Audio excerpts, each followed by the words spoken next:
First of all, I'm in political science. I'm studying international relations. Do you think Trump enacting tariffs, pulling back tariffs, enacting tariffs, pulling back tariffs, do you think on a world order scale, this is going to lead to like a distrust of America and a want to find other countries to work with? No. Why?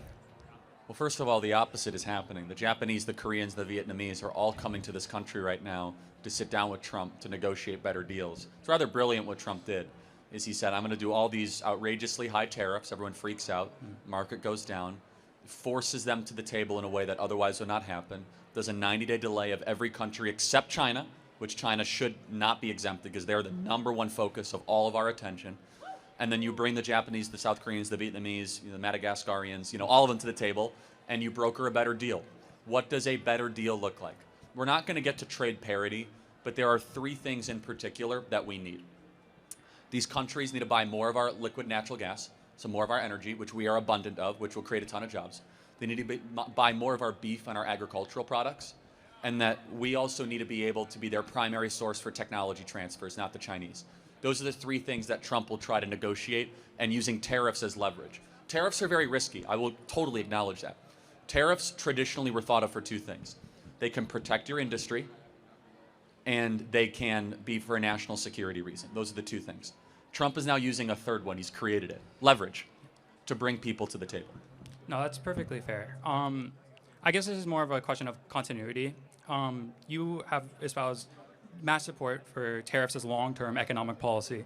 How do you reconcile that with you're now using it in more of a leverage sense? Great question. Just so we're clear, there's still a 10% tariff that's in place. So I think a baseline tariff is perfectly fine. When we are starting to get to 30, 40, 50% of arbitrary, very high numbers, I think that de-incentivizes reciprocal trade. But I think a 10% baseline is very fair to be a forcing function as well. So for example, if you're Toyota, how does Toyota avoid a tariff? Make it in America. Make it in America. Yeah. So what we want to try to do is at least give a little bit of a nudge so that these foreign companies are incentivized to make their products in this country. I guess a follow-up to that. When Trump, I guess one of my main criticisms of the tariffs, I do agree a blanket low tariff, I'm not necessarily against. One of my issues is I feel like there's a lack of transparency in the goal of these tariffs, where you see our economy seemingly crash and then somewhat come back.